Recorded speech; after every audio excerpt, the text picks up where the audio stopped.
আমরা গিয়েছিলাম ইসকন মন্দিরে, কলকাতার ইসকন মন্দিরে, যেটা আছে মিন্টো পার্কের ঠিক কাছেই। ভিতরে ঢুকেই চোখে পড়লো একটা ছোট্ট বইয়ের স্টল।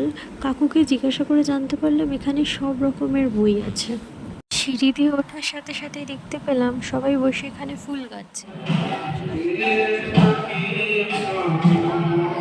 শহরের ভিতরে অথচ কোলাহল থেকে অনেক দূরে একটা খুব শান্তিপূর্ণ জায়গা, যেখানে গেলে একবার রাধাকৃষ্ণর এই মূর্তিটার দিকে তাকালে মনটা ভরিয়ে যায়।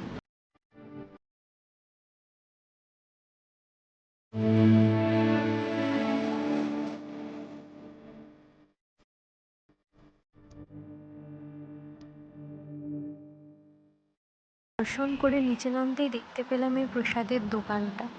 প্রসাদ কিনেই পাশের দোকানটাতে চলে গেলাম, যেখানে রাধাকৃষ্ণের ছোট মূর্তি থেকে শুরু করে শোপিস আরো বড় বড় অনেক ফটো রয়েছে।